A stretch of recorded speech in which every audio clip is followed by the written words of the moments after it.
现现在很多人都在吐槽短剧。我朋友说张伟看完你演的短剧，我要尬死了。我说你要尬死了，你只是看。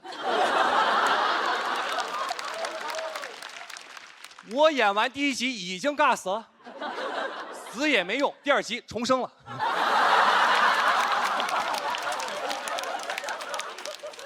上部戏演个是个霸总。导演总让我做一些很浮夸的动作，在那部戏里面，我接电话全程一个姿势，朋友们，拿那个手机杵在太阳穴上，说话女人。摁完一部戏，鬓角都斑秃了，生活中都改不掉。外卖来了，我说说话女人，放门口吧，谢谢。不仅动作尬，台词更尬。我最爱说2个字。有趣，什么都能引起我的兴趣。感觉我这个霸总是个 I 人，人格 INST，interesting。演的时候不理解这个角色很割裂，一边演我一边扪心自问，我说为什么？为什么我这么有钱，但没见过世面？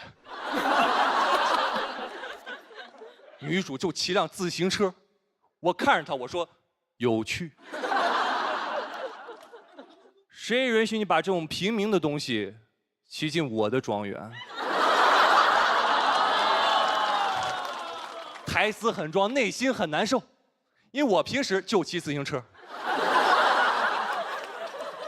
演尬剧就算了，制作公司还跑路了，没给钱。我还挺喜欢我上部剧的人设，我演的是京城4少之一，顾氏集团顾云琛。顾少哦，拿不到尾款，其他3少都没拿到。我们京城4少身家100亿，现在联合讨薪，想起诉公司没用。4个霸总没有1个懂劳动法，哥几个想一晚上，一招没想到，只是一味的扶额苦笑。4少异口同声，有趣。不仅有很多人吐槽短剧，很多人更看不起短剧，觉得我们短剧很 low。我是科班毕业的演员。我大学表演老师就看不上短剧，他有条艺术鄙视链。我觉得备孕把爱自己具象化了，我现在沉迷备孕啊，我现在都有点怕怀上了。我甚至产生了一个疯狂的想法，我觉得如果全世界都开始认真的备孕的话，这个世界将变成美好的人间。你们先别骂，听我解释一下。首先，我们要破除对备孕的刻板印象，备孕不是怀孕。就像背单词不是考托福一样，不想生也可以背啊！不要因为你是一个单身男人、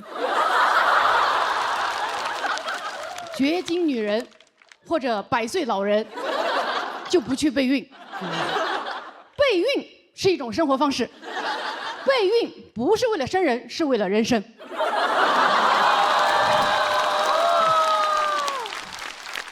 如果全世界都开始认真备孕，世界和平，战争都打不起来，因为备孕的人上不了战场。我们不能熬夜，啊，不能接近有毒物质，不能情绪不稳定。你想想，那战场上炮弹一响，多少2手烟？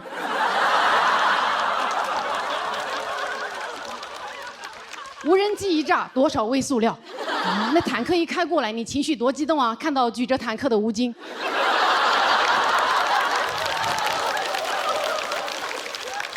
哎，我现在沉迷备孕，我甚至还录了一个真人秀节目，全程记录我备孕，隐私全部暴露。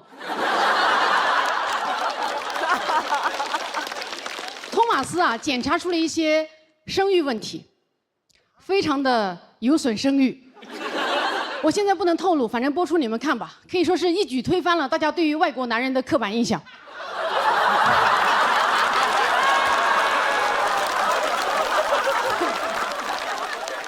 他现在啊，都开始顺着电线杆找偏方了。说备孕的压力要越小越好。我这么真人秀、脱口秀的昭告天下之后呢，确实很难压力小了啊！以前观众见到我啊，小鹿喜欢你，以后观众见到我啊，小鹿，加油！托马斯，你更是啊！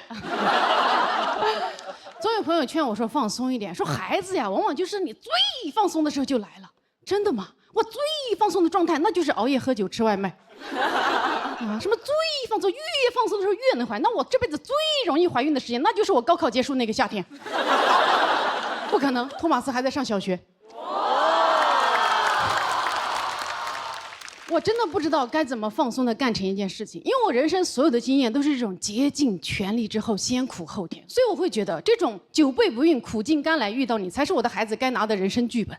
我希望我的孩子以后出生之后说的第一句话就是哇，干了。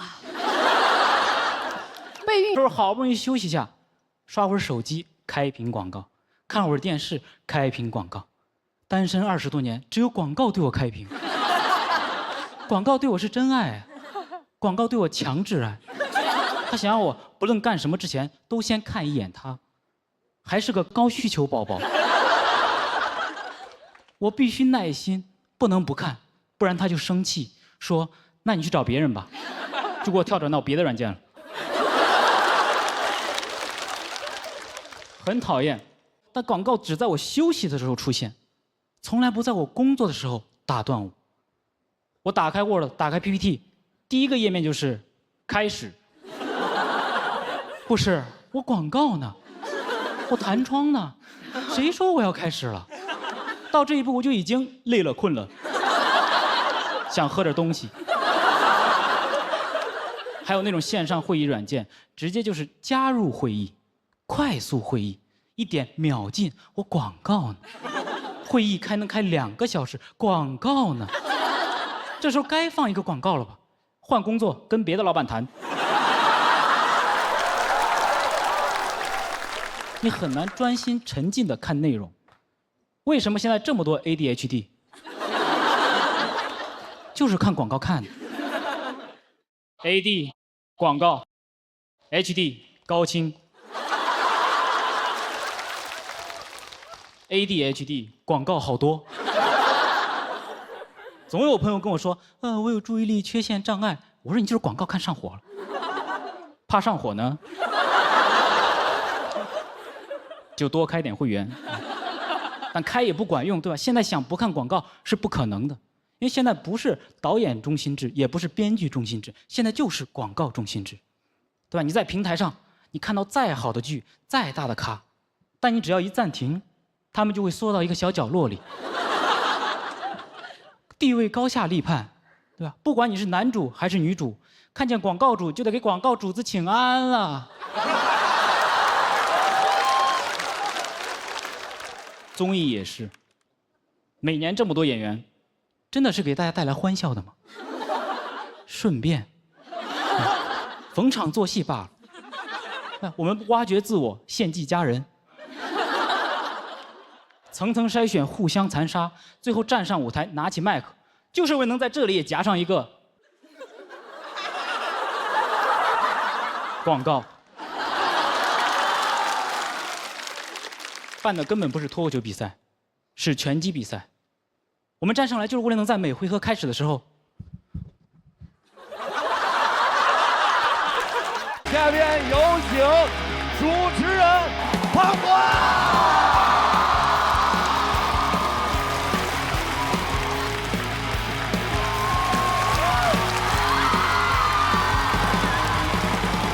大家好，我是庞博，欢迎大家。谢谢各位，谢谢各位。我是今年的主持人，欢迎大家。我也没有想到脱口秀干了这么多年，我是为了成为张绍刚老师的竞品。而且你知道，这个工作干时间短了，但是也已经有职业病了，你知道吗？前2天我去一个剧组客串，我进组那一天正好主演在杀青，非常感动，流着眼泪捧着花说：“哎呀，谢谢大家。”我说：“好，3、2、1，请锁票。”但是还是很开心，每年录节目都会看到很多的新朋友，今年也来了很多年轻的新朋友。甚至很多还在上大学，演完看到我也很激动，说：“哎呀，你知道吗？我从小就是看今晚80后脱口秀长大的。”说你们那个节目当时给我缓解了很多很多的压力啊！你说小升初当时那个压力实在是……我说闭嘴吧，闭嘴吧，真的，叫我庞叔。喜剧的内核不讲礼貌。一会儿你们看吧，几乎每个长得比我还像80后。但是每次看到这些年轻的朋友，我都会想到前段时间有一个采访啊，挺有意思的。他来问我的第一个问题是：你觉得到底什么样的人最后会成为脱口秀演员？我想了很长时间，我觉得脱口秀演员都是一群经常会觉得这个世界有点奇怪的人。我举个例子啊，有一种水果叫猕猴桃啊，也叫奇异果。这个它的英文大家都知道对吧？叫爱奇艺国际版。哎，对，这个灯就是这样用的。谢谢佩森姐姐啊。它英文大家都知道吧？叫 kiwi 是吧？我们都生活在上海，这么冷门的英文我们也要假装知道，好不好？叫 kiwi。但我觉得英文就很奇怪，你想 kiwi Kiwi 叫 kiwi，SIRI 就叫 Siri， 那为什么只有 WIFI 叫 WiFi？ 它有什么不一样的？那会不会有一个镜像的平行世界？我每天就要，嘿 Siri， 请打开我的 WiFi， 我要来一局游戏了 ，Time。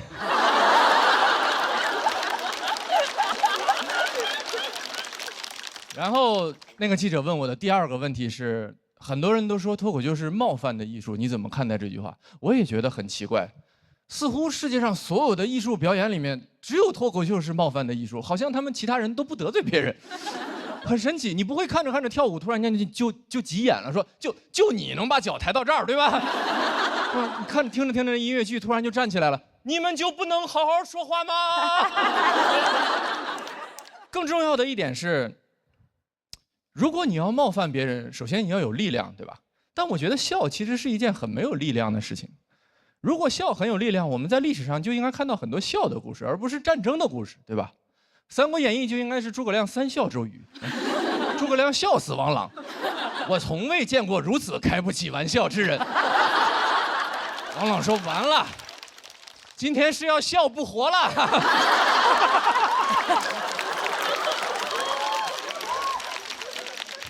你感觉诸葛亮是个笑星是吧？什么北伐就是全国巡演嘛，喜剧之王三国记。我想问大家，这个笑话冒犯吗？还是有一些冒犯的，如果你是王朗的话。但紧接着另一个问题就是，如果我听了一个笑话，我感觉到被冒犯，就一定意味着我是对的吗？在20年前，互联网上最流行的网络社群叫贴吧。当时每个学校都有自己的贴吧，非常火，都在上面讨论自己的事情。我们学校保定一中叫保定一中吧，北京当时有一所学校叫北京市第三体校，也理所应当拥有自己的贴吧，叫三体吧。后来的事情你们就可以想象了，是吧？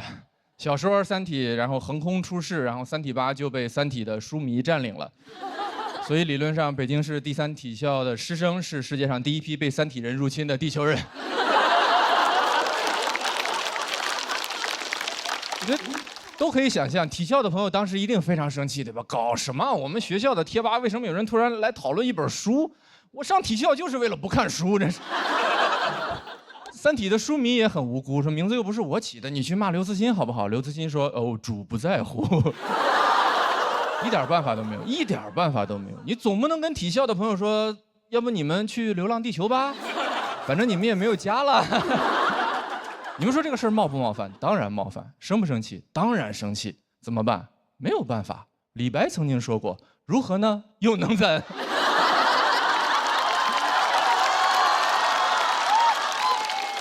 所以我觉得，不如笑一笑，不妨就笑一笑，对吧？我甚至建议体校的朋友和三体的书迷，咱们一起去弱智吧。我觉得弱智吧的吧友肯定不在乎，肯定会很欢迎我们。他还会问体校的朋友：“哎，你们为什么不快乐呢 ？happy 起来啊！你们不是黑皮体育生吗？”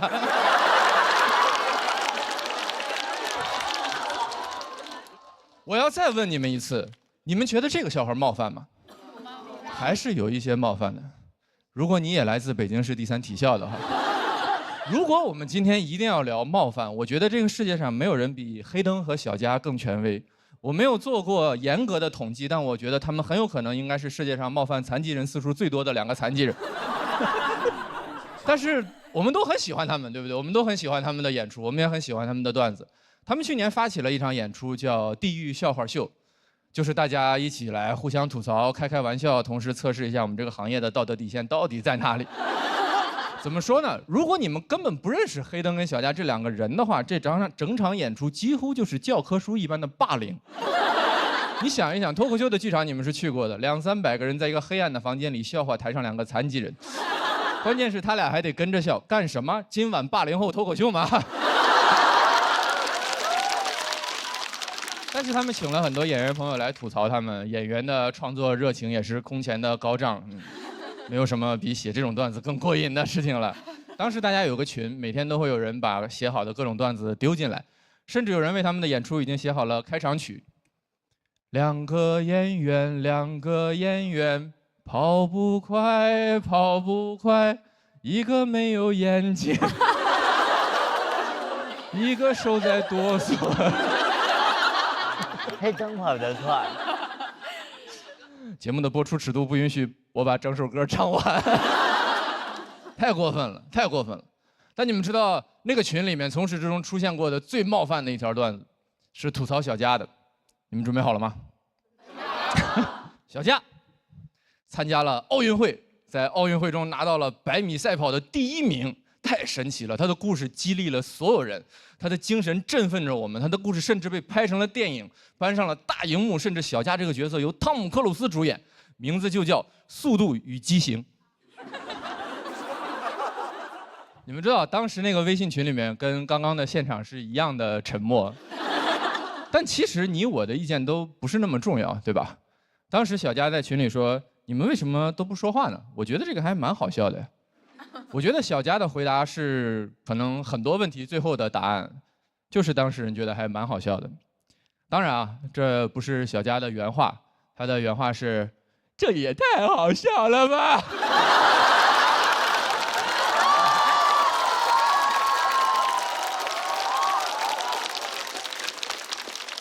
谢谢你们啊！你们笑了，你们鼓掌了，我就不是这个房间里面唯一一个冒犯残疾人的变态了。我也非常喜欢你们的样子啊！哇，北京市第3体校，哇，太惨了，我要笑一笑。我是小佳的朋友，但这个模仿真的很好笑。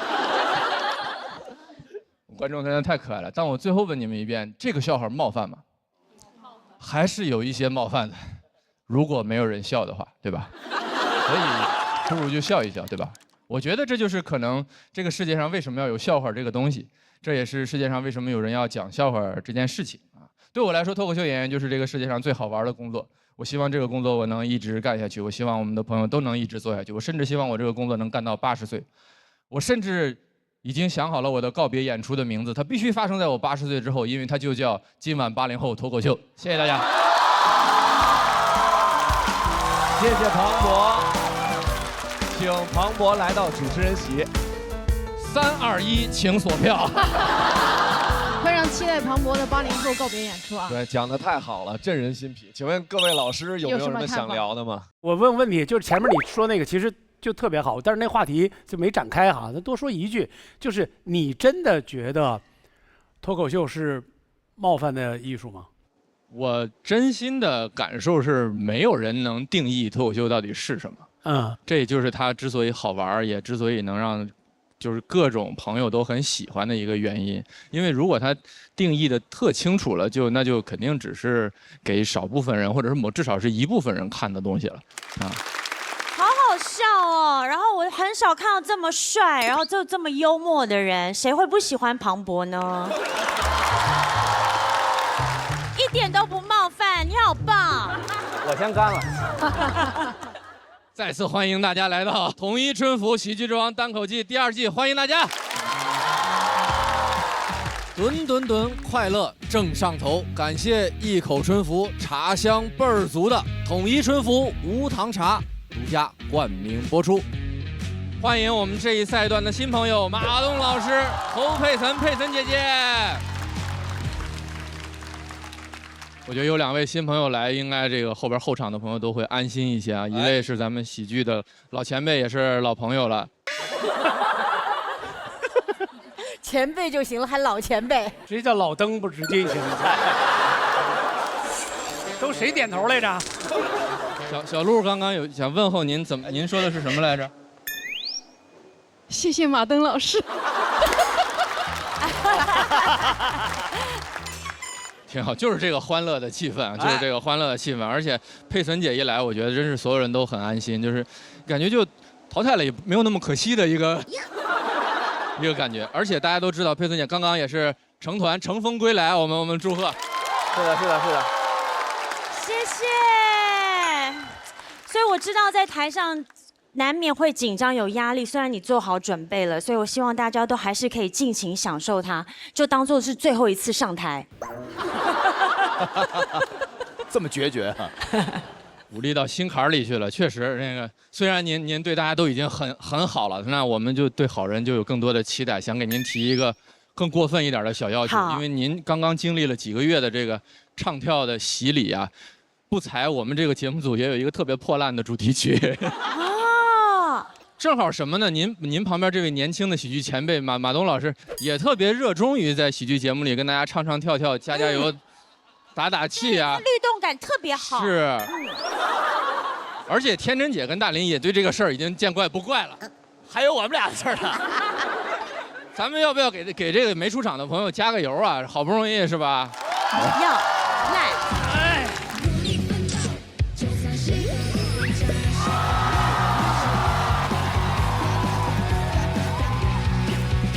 切菜。喂。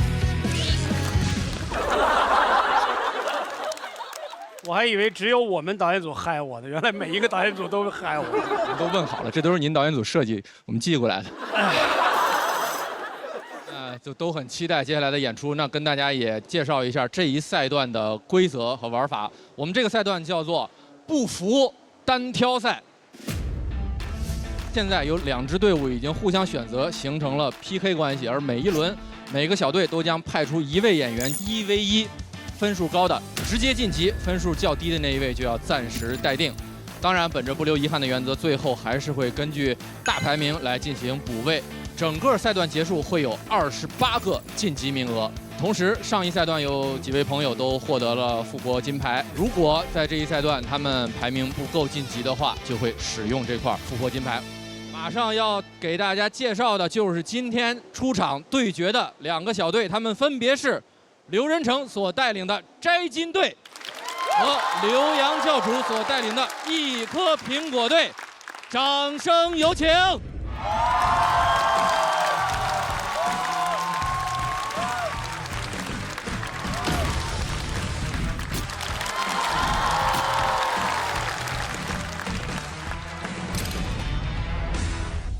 有老朋友，有新朋友，气氛很激烈。我们天上掉下来2只麦克风，每个队都有自己的口号。我们先请摘金队喊出你们的口号。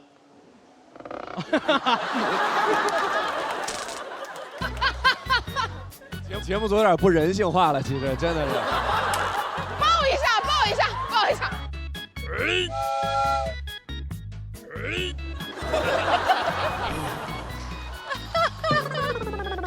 我太难了。教主是没白健身啊。因为教主队是一颗苹果队，所以我们的口号是一天一苹果，教主远离我。白报了吧，白报了吧。我帮你，教主。别，不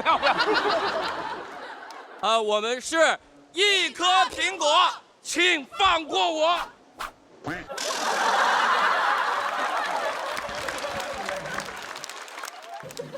真是豪气啊！那各有千秋吧。行，对决马上就要开始了，也是很紧张。2队请先入座吧，好不好？都加油！这就是今天咱们这一场的观众会看到的所有表演的演员朋友们。2位新朋友，如果是这个今天有没有什么期待？对于这个马上要开始的演出？我觉得我一定会有很精彩、很好看的秀，对，所以我为大家加油。然后，不行的话我就跳舞。最好都淘汰了，看谁淘汰了能去参加我们节目去。那除了今天本场要对决的2个小队之外，其他的4个小队也都在观战间全程观看我们的比赛。我们来看一下。同时还有我们2位老朋友，欢迎国仔，欢迎严老师。哈喽啊，朋友们，就是在这块儿主要就给大家加加油、打打气，然后。瘦了。哦，谢谢谢谢，你也是。哎，我真没认出来。其实严老师，我今天看您，我也没认出来您。我刚才一直以为是建国老师带着他爸。没听说过。这不好事吗？我以为李诞都胖成这样了，我说。我戴眼镜是因为眼睛有点花了。哦，之前没看您戴眼镜，所以说今天看您特慈祥，就跟原来不慈祥似的。原来瓷实，原来。没听说过。我没花钱能听这个。是严老师，跟刚退休离开工作岗位似的。被返聘了。今天跟儿子说点大实话。我也是第一次来，我看建国带着他爸来，那边我看刘洋好像也带着他妈来的。这是一个什么带家长的局吗？还是怎么？节目像《爱情保卫战》，我们现在像《爱情保卫战》。那这个好像就有你的事儿了，快！我们都是情感专家，情感专家，情感专家。话不多说了，咱们这个要比赛的朋友也都准备的很充分了。我们马上就有第一组要对决的朋友，好不好？好。向大家介绍，第一组要对决的2位演员是翟佳宁、李卓妍。2位，一位是大家熟悉的老朋友，不服不忿的东北猛男；另一位是今年的新朋友李卓妍，但也是个狠人啊。狠人打狠人，感觉。哇，大家压宁。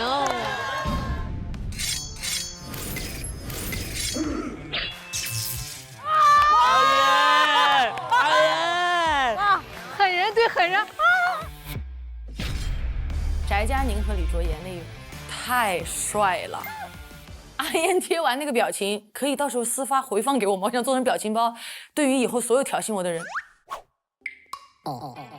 李卓妍打翟佳宁，加入我这期想看的片单前3名。期待2个大臭脸这次碰到一起了。大家其实都很期待你们就是2个狠人的对决，你记得吗？期待我们在台上互相扇嘴巴子。但我们知道我们这种人是被社会所误解的。上台前有什么想对对方说的？就开场开好点儿，接我也接好点儿。开场演员确实很不容易，希望大家都给到他最大的热情，好不好？好。掌声有请翟佳宁。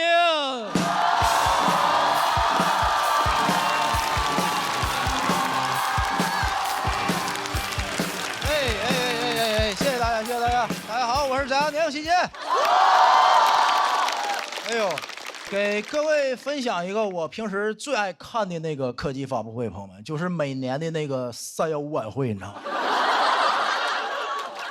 ？315晚会在我心里是真正的黑科技发布会，黑心棉、黑心肉啊！你知道普通的那种科技发布会已经给不了我惊喜了。你知道手机里每次什么多个摄像头啊，车里多个冰箱没有意思，但你告诉我穿的内裤里有毒。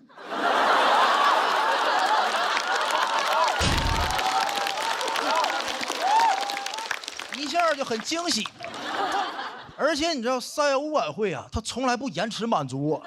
你看，你买个手机啊，买个新能源汽车得预定半年到货，对吧？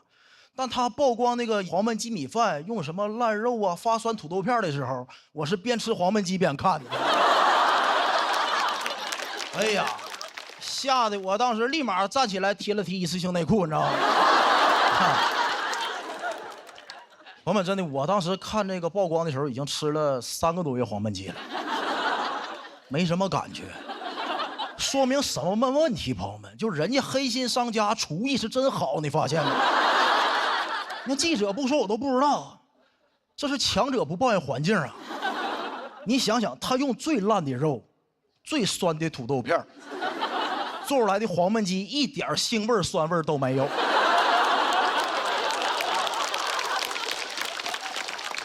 西湖醋鱼啊！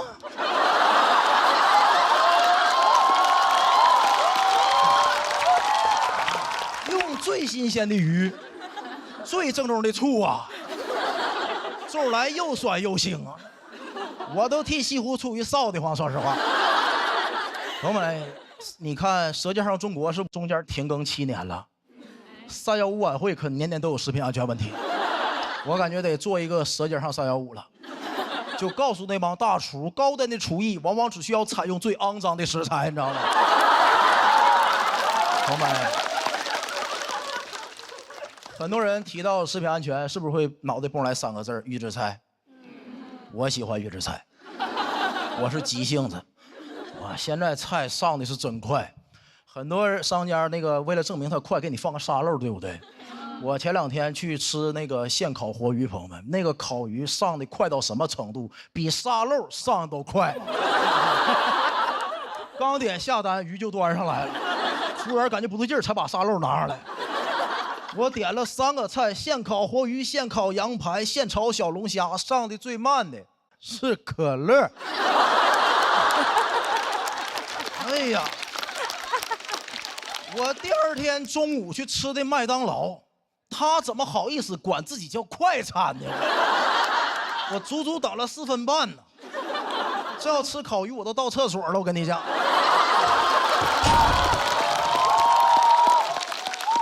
而且他第2点预制菜有一个特点，我无法拒绝。我是一个中国人，也是一个金牛座，这就导致我是拼某饭的饭圈的脑残粉。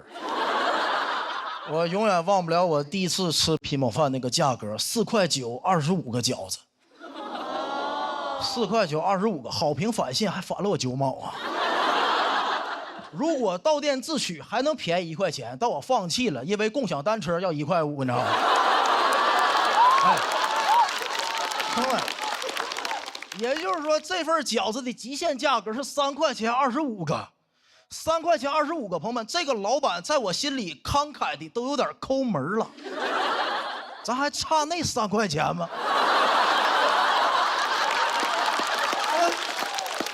白给我交个朋友不就完了吗？很多人说你不怕这里有什么瘦肉精吗？有什么我都接受他。真的，3块钱25个饺子，我包容他一切，吃出来头发算老板送我周边，你知道吗？哎，能看出来吧？我一点不担心食品安全。为什么？我有充足的理由啊！我小时候吃过苏丹红鸡肉，喝过3聚氰胺南酚。那句话怎么说？就是当你淋过暴雨之后啊，我都不打伞了，真的。我就不怕下雨。说实话，看见今年315曝光那个什么虾仁保水剂放多了，看的时候有点失望啊。那也不够劲儿啊，这玩意儿。那你看保水剂，它起码还算食品添加剂，让放。3聚氰胺苏丹红危险化工用品。苏丹红是做有机染料染色的，3聚氰胺是做装修板材用的。我这身体已经练出来了。就这么说，明天末日来了，我啃墙皮喝机油我都能活下去。你知道朋友们，苏丹红是代谢不了的吗？在我体内都20多年了，我现在体内苏丹红都立了个牌子，我在翟佳宁血液里很想你，你知道吗？哎呀妈，等了20多年了，等来个保水剂，保水剂副作用是什么？骨质疏松，废物，根本看不起他。包括去年曝光那个什么大爷大妈做酸菜时候用脚踩，他那脚我都敢吃，我跟你讲。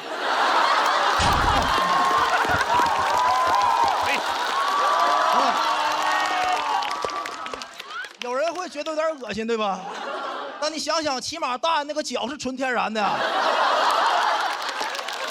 你应该庆幸啊，大爷还没穿一次性袜子，你知道吗？我的身体已经被练出来了，我相信以后有大用处。将来如果有一天外星人攻打地球，把我的遗体当武器，能把所有的外星人全劝退。所有的外星人被我身体干的都是已读不回的状态呢。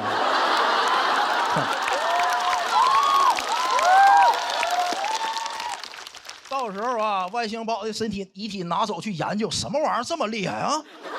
化验我的身体里，哇，有这个苏丹红抗体、保水剂抗体、三聚氰胺抗体，哇，难怪这么厉害，这是个真三体人呐，这是个。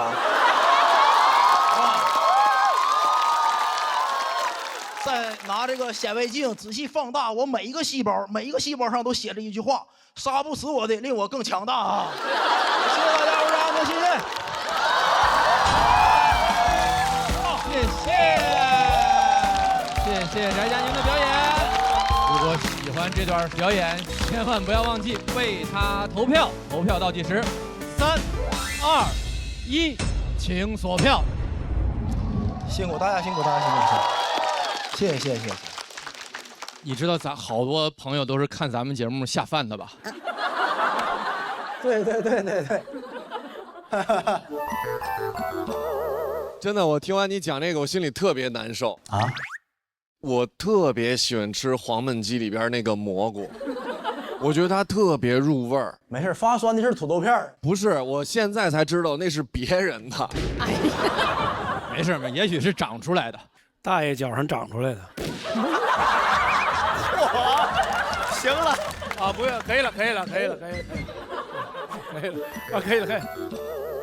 哎呀，马老师，您不接茬，我本来不想问您拍的那个位置是一般人不会拍的那个位置，马老师拍在了大爷的脚上，我就特别有画面感，就那个瞬间，是不是？马老师，非常感谢你，我全段最喜欢的就是这个梗，是不是？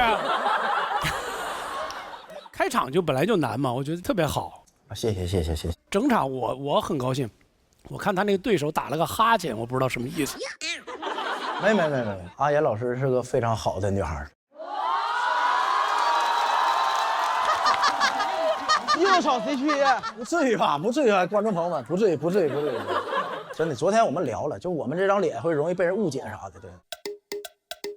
哦，昨儿就聊了。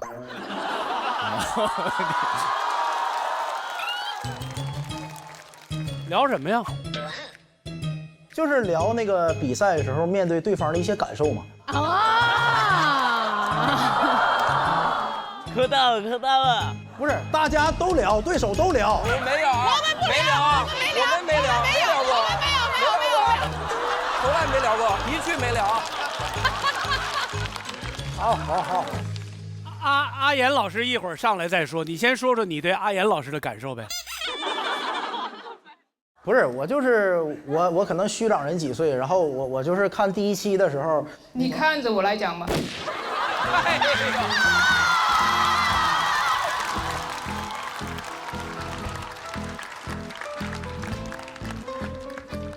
我也看进去了，我是主持人啊。哦，对，我是嘉宾哈，这全乱套了。来，翟佳宁、李卓言，你觉得你们的 CP 名叫做小酌佳酿怎么样？好。小酌佳酿，好听哈。不是，咱是个恋综啊，是怎么着？干嘛？别观察了，行不行？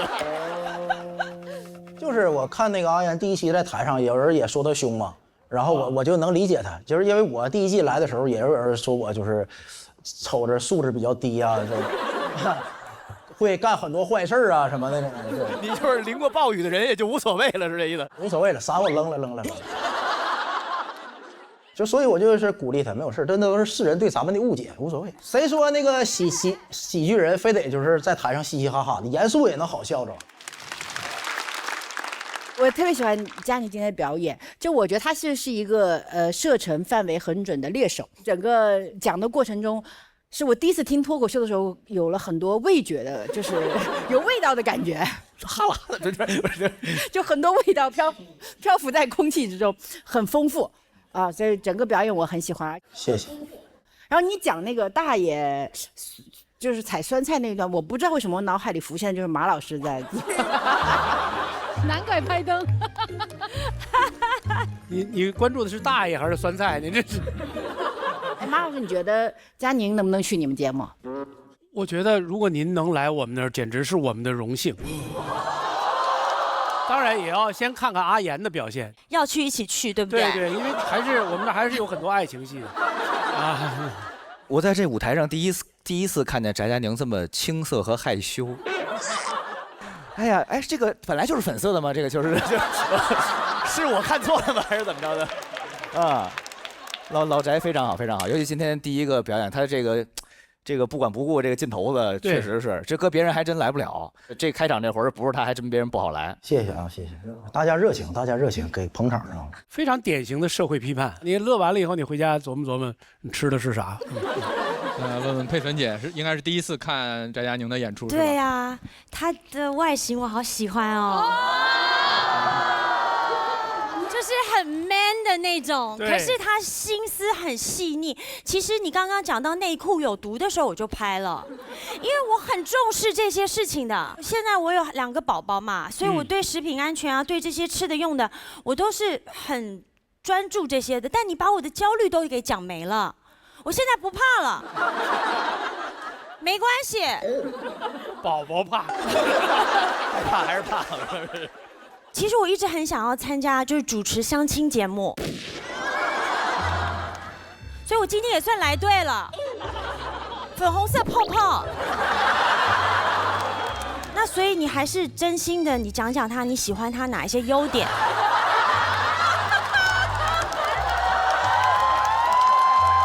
没有啊。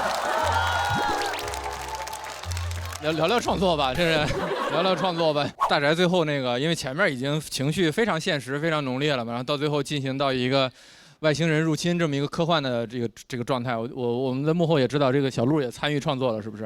就是跟大宅有聊这个稿子嘛。因为大宅他一直都是非常专注的写观察式喜剧嘛，然后他自己也会说感觉没有那么燃什么的，然后所以他写的这个稿子我们也有聊一下。就是本来啊，陆姐建议我要上升一段那个有力量的嘛，那最后一段什么杀不死我更强大。按照我的个性，我就收在吃脚，那就是特老，我感觉老好了，那太棒了，那我想到那梗的时候我都跳起来了，真的。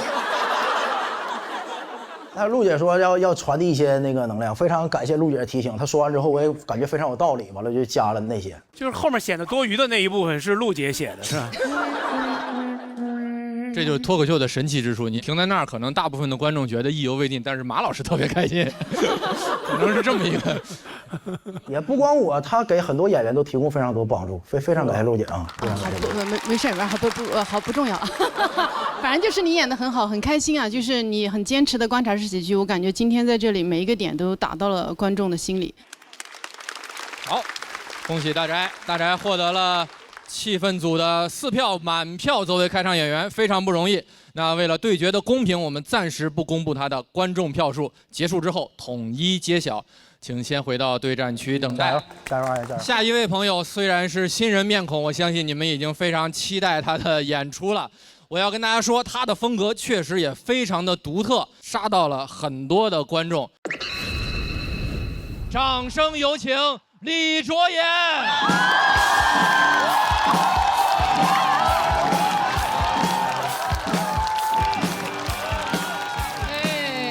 Hello， 大家好，我叫李卓言啊。其实翟佳宁跟谁 PK 都有点像在欺负人了，但除了我，因为大家说我是唯一一个看上去比翟佳宁更狠的人。我跟他 PK 算是以暴制暴，但其实我是一个很温柔的人了。但是我确实从小就被狠人包围，特别是小时候，学校那些小混混觉得我长得太拽了，会来堵我，很无辜啊，长相是天生的。有人一出生就在罗马，我一出生就在罗马斗兽场。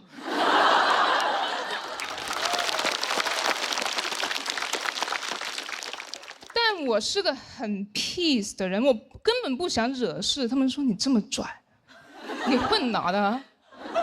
我说我混2次元的。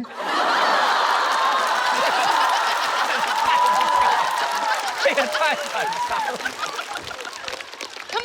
他们觉得我更挑衅，我很害怕。但幸好我有一个哥哥，我小时候很崇拜我哥，他是一个真正的狠人。小年纪就开始抽烟，怎么打怎么骂都不屈服。我妈放弃了，给他买了一份重疾险，受益人写的是我妈自己。就是如果我哥没事的话，我妈会有一个完整的家庭；但是如果我哥有事的话，我妈会有一个美满的人生。母凭子贵吧。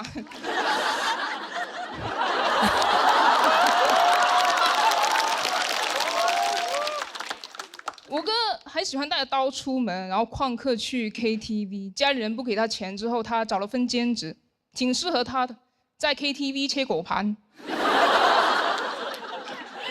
所以我在外面被别人欺负，我第一时间想到他。我问他怎么办，他跟我说很简单，你要么打赢他们，要么加入他们。但是你是我的亲妹妹，你不能加入别的帮派。我来教你怎么打。哎，我哥啊，是我认识打架最厉害的人了，他要教我打架，不直接来学校帮我打。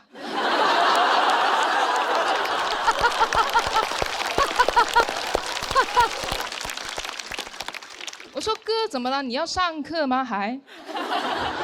他说你不懂，我不方便亲自出手，你无法想象我经历了什么才走到现在这个地位的。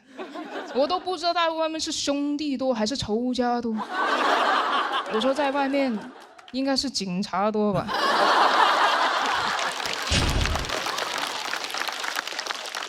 都说你不懂了吧？那叫条子。其实我有怀疑过，我哥应该没有他自己说的那么血雨腥风，他可能只是跟风叛逆而已。因为当时很流行一个电影叫做《古惑仔》，我哥在学校组了个帮派，7个人结拜，有6个都说自己是陈浩南。就《古惑仔》有一句很经典的台词，就是铜锣湾只能有1个浩南。我哥学校6个。我问他那还有一个是谁？他说是教父。我说不是同一个体系的吧？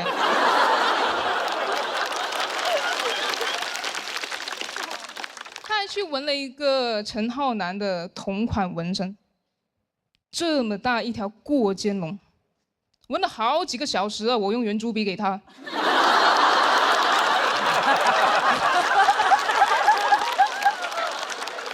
他还不敢在家里纹，大夏天中午拉着我上楼顶。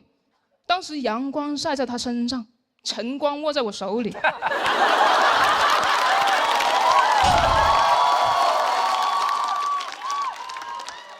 热的2个人都不耐烦，他一直催我好了没呀，好了没呀？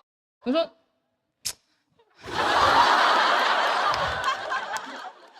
不太确定他是不是真的很会打，但肯定是不太会教哈，因为他采用的教学方式居然是实战训练。老大哥亲自跟我打，哎呦，毫无保留啊！毕生所学全使在我身上。我哥没把我当外人，也没把我当人。训练频率也是看我哥心情哈，一般是2天1练，啊，如果他心情不好就1天2练，蛮有趣的。其实因为他会放着音乐来打嘛，就我很容易能掌握他出招的节奏，就是那首歌一到重音他就会出拳，我按节奏躲就行了。跟玩劲舞团一样的。但是我这辈子最讨厌的一首歌，就是《霍元甲》。这首歌重音太多了，太密集了。嚯，半个8拍出了8拳。唱 K 的时候，别人一点这首歌，我都想哭。我的朋友跟我说，他说啊，这首你也能哭吗？我说你不懂，太痛了。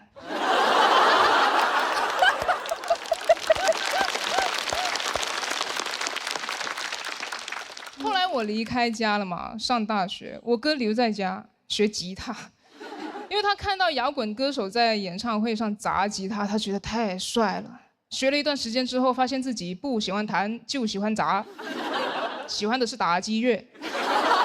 但家里没这个条件，不可能砸锅卖铁给他砸木头吧，他总得去挣钱。有一次回家，我妈说：“你有空去看看你哥吧。”我说：“哪个监狱？”她说：“监什么狱啊？你哥去了亲子餐厅上班。”哎，我很好奇，我就去看了。他给一个我爸那年纪的人打下手嘛，又通过明厨亮灶那个监控，我看见那个人一直指着我哥骂。哎，你别说啊，亲子餐厅配上辱骂，感觉还挺像一个家的。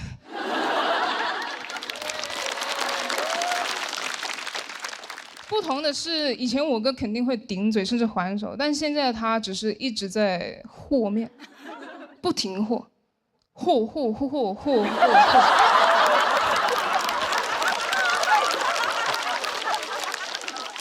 监控是只有画面的嘛，辱骂声是直接从厨房里传出来，挺难受，因为声画不同步。心酸，肯定心酸，但也庆幸吧，因为我以为他迟早会进局子，结果进了个饭店。就感觉命运的齿轮卡了一下，刚好卡在了饭点。喜欢玩刀，在厨房里工作；喜欢当大哥，在亲子餐厅，有的是人喊他大哥哥。也不用担心外面是兄弟多还是仇家多，现在外面骑手多。我觉得我哥变得有点陌生了，但其实还是很熟悉。后来我跟他说：“我说，哎，我看到那个人骂你的时候，我真的很紧张。”总觉得你随时会给他一拳。我哥说：“你不懂，我不方便出手。面团好粘手。”就到这里吧，谢谢大家。谢谢李卓妍的表演。喜欢他这段表演的观众朋友们，千万不要忘记为他投票。投票倒计时，3、2、1，请锁票。再次谢谢李卓妍。讲完就回到这个狠狠的状态了。但是呢，卓妍虽然在台上看起来非常狠，但她在台下是一个非常贴心而且善良的人。我第一次见面是上次，然后我嗓子特别难受当时，然后她呢拿了一个就是类似于口喷上的东西，然后过来就说：“哎，航哥，给你。”我说：“这是你的口喷。”然后他往前走了3步，一转头，你的。他其实是一个特别特别好的人。哦，他笑了。真的，但是因为我们第一赛段说导演组做了个统计，说整个第一赛段录挺长时间，2天，阿燕一共笑了3次，一直是一个特别狠的人。我觉得你刚才讲了一个其实很可爱的亲情故事，可以看到的是一个比较生动活泼的你哥哥的形象，所以我觉得你讲人物是蛮厉害的，就是用一种这种栩栩如生的方式讲出了你们成长里其实蛮温馨的一个画面。所以我就觉得你很具有编剧能力，然后我拍在了那个阳光洒在我身上，晨光握在我手里，就是我就觉得此处有商机啊，晨光找你合作一下呀，非常好，很喜欢这个段落，谢谢。干嘛？对他的那个语言里面，我就能听到他哥哥那个形象，我也不知道为什么，我老想起翟佳宁来。是不是啊？就是一般有一个这样的妹妹，就会有一个长成那样的那个哥啊。你给我们看看你的过肩龙，我看看你。大林呢？大林，我是觉得就是因为卓妍他讲述的方式特别文艺。真的，我也不知道，就是这个您哥哥这个人物是您那个有一些个杜撰成分，还是说真有这么确有其人？是有这样一个人啊，对，就是我在听他讲的时候，莫名的有时候会感觉很伤感，好像到最后这故事结尾，这哥哥应该就，但我只是感觉，如果放在文艺作品当中，好像就很好啊，像在我过去的一个事儿，对对，就是我回忆，然后对他当时怎么哪怕对我不好，然后但他现在已经离开了我，但我希望他长命百岁啊，希望他长寿啊，我只是希望妈妈日子过得好一点，拿他上保险了不是啊，忠孝两难全啊，对，听起来特别好，而且我其实我最喜欢。这个您的一个包袱是那个，就是说你哥说得教你，他不能亲自来，然后他回了一句你是还要上课吗？就是我觉得这是我最喜欢的那包袱，对。这是一个特别有趣的点，我觉得是就您这人有意思，我是第一次来，我生活圈子窄哈，我也很少见到这么不爱笑的人。不爱笑的人，他那个内心活动是什么样的呢？很澎湃，很澎湃。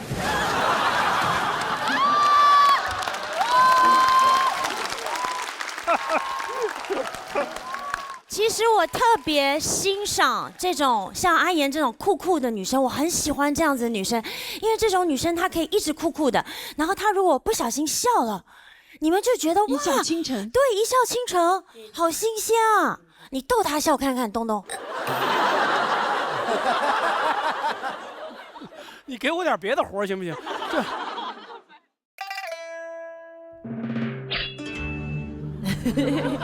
不是他脸上一点表情都没有，然后他说他内心很澎湃，翻江倒海，我以为他吃了黄焖鸡了呢，你知道吗？没有成功啊，没成功。他还是没笑，他没笑哎，因为他也没有给我灯啊，他没给你灯啊，来不及了，来不及。过了是吗？过了是吗？你为什么没给他灯啊？过了是吗？你怎么这样？哎，怎么变成怪我了？出去！现在这个场景就好像是那个，有没有人反对这个 CP？只有马老师站起来，就好像我不愿意你幸福似的。你这，我错了，没关系。多厉害，一句一炸，全是梗。没事，卓妍他大哥就在后台等您。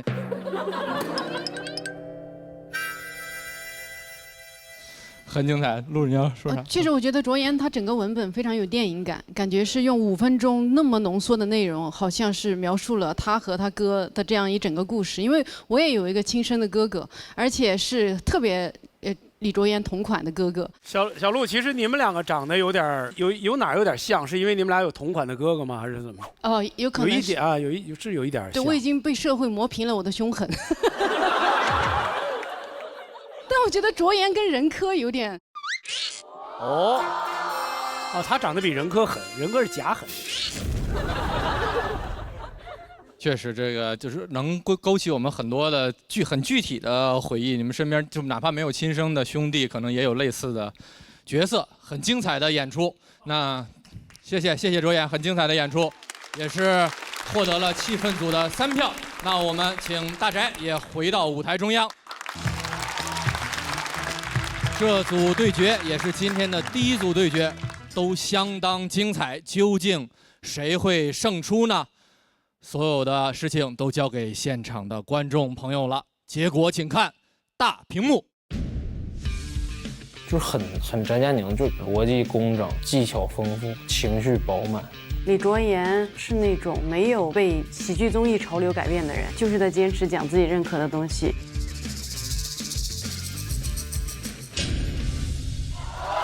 恭喜翟佳宁183票进入晋级区，恭喜！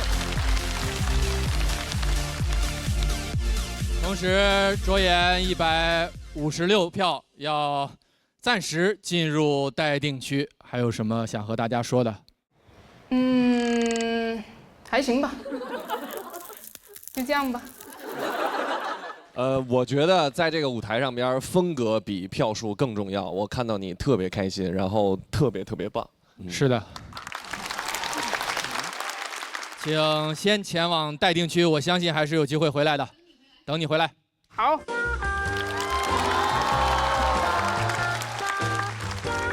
没事，挺好的，挺好的，就挺好。拜拜。轻松了。背还是不背呢？背不出，试试统一春福备茶。备茶？对呀，备过的茶就是香。1倍降苦，背稿没痛苦。2倍提香，爆梗句香。3倍口口声香，春福心服口服。一口春福，茶香倍儿足，一口春福，茶香倍儿足。啊，去哪里啊？去比赛啊？带上春福备茶行不行啊？为什么？因为有备无患啊！一口春福，茶香倍儿足，还是无糖哦。很精彩，第一组就非常的精彩。那表演继续，马上就要开始第二组对决了。我们看一看要出场的是哪两位？于博对阵徐指导，两位都是今年的新朋友，非常的优秀。首先要出场的，其实也是一位看上去有点像狠人，但其实他是一个爱思考的东北00后。我们欢迎于博。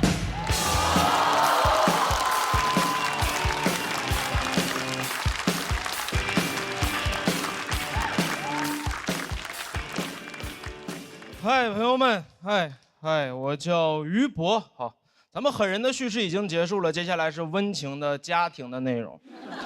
啊，不是说他们两个结婚之后的家庭啊。我妈很传统的东北母亲，教育观念传统，到现在是那种干点什么都给你挑毛病的母亲，对她好的不行。今年母亲节给她买了个包，她说给妈妈买包，妈妈是开心的呀。但如果这个包是你自己做的，不是更有意义了吗？什么话？我大学在上海，又不是在莆田。这话听了我都后怕，因为我原计划打算给他打4000块钱，即使打钱也这么说，给妈妈打钱，妈妈是开心的。但如果那钱是你自己印的啊，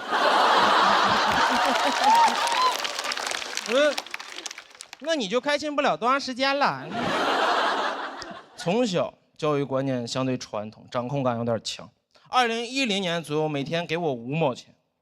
10年5毛，10年妈世博会都开完了5毛。然后和我说你省着点花。5毛，是当时市面上流通的最小货币单元。他只要省着点就没有花。那叫攒着点花。这都不是每天都有，上学才有。兜里有5毛钱的小孩上学会自卑，5毛上学什么都干不了，5毛上学，我说你都不如少给我2毛，妈剩3毛我流浪呢。没有，我妈说妈不是不给你钱，妈就是把钱留给以后你去上海大城市买房的。没买。但这句话是小时候拒绝我需求的理由。我说妈妈，我想吃一只鸡，没法。我说肯德基求你，不许吃啊！再给你那个首付吃没了。啥玩意儿？吃只鸡给房子吃没了？吃那啥鸡呀？住房公鸡呀？不是，他就是可能攒1倍的钱付一套首付，说这房子就送你了。我说啊，那房贷呢？有人这么送礼吗？哥们23岁在上海还房贷，我必还不上，我必当老赖，我必赖，让我今天还房贷就花我前23年的毕生积蓄，还1个月。然后第2月在房子里饿死。这是一套纯手工凶宅。我妈原话：哎呦，房子越早买越好。我说真事儿吗？那你要不10岁给我买吧，每天还5毛钱。我确实有想过，我想当10岁的老赖，因为10岁老赖帅。23岁老赖就是社会的边缘分子，但你切记，10岁老赖没有人当过。10岁呀，同学们幼稚至极，体育课，哎，我当迪迦的召唤者，我往那一站就是失信的执行人。1个2个小奥特曼，小罗永浩。这个我和那同学就玩不到一块儿去啊！班级60个小孩去春游，就哥们儿一个人坐不了高铁。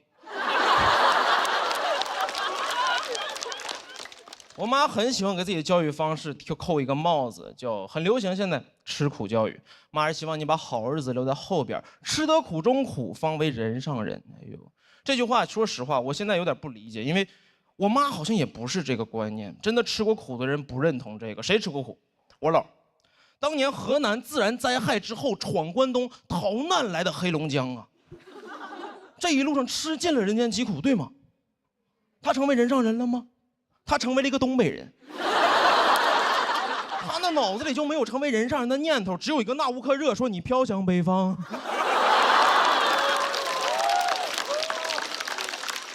尤其我知道他没有过上好日子，因为这2年他经常和我说，老希望你能上南方，话里话外就是哎呀妈，老后悔了，当年呢走过了。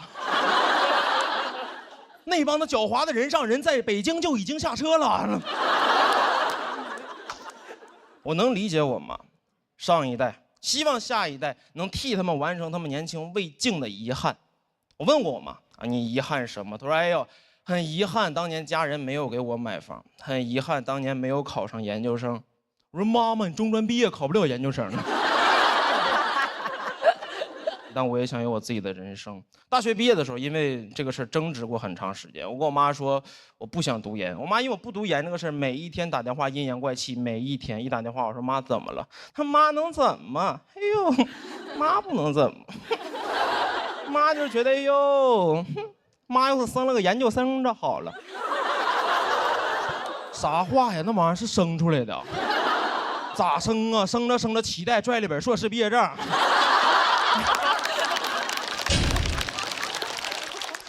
他那理论都有点变态。这么说你现在还行啊，985本科还够用，但妈告诉你不用多5年，5年之后这个世界上所有没有研究生学历的人啊，都将被淘汰。我不知道今年幸存率大概有多少，但我调查过，中国大概有1000多万的研究生和14亿淘汰者。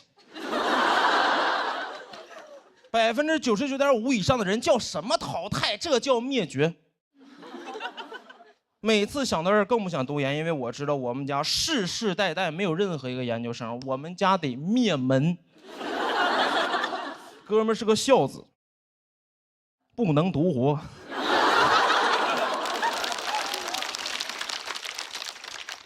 当我后来很坦诚，我和妈说是真的，妈妈，我真的受不了高压的应试教育，真让我读研，我坚持不住，一定在第3年受不了，我直接就自杀了。第3年之后见着我就。我妈在这，妈第3年自杀，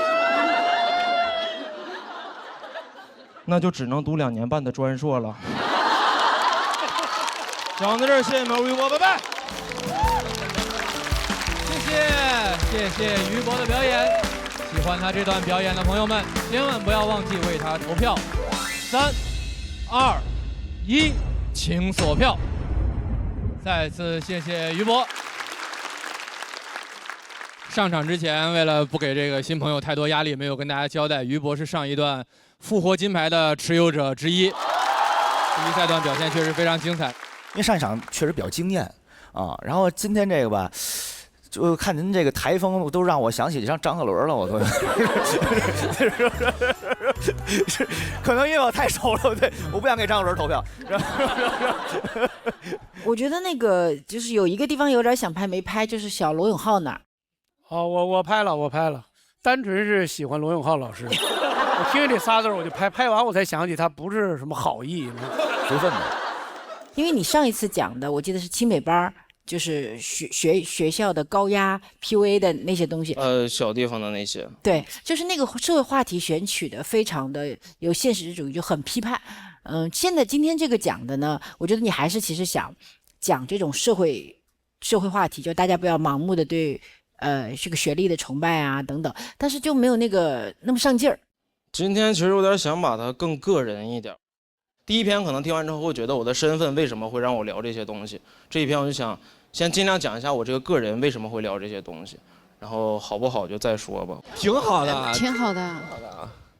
他00后啊，00后，而且其实你们看他就是外表比较粗犷，比较那什么不着调，甚至这是同济大学的高材生。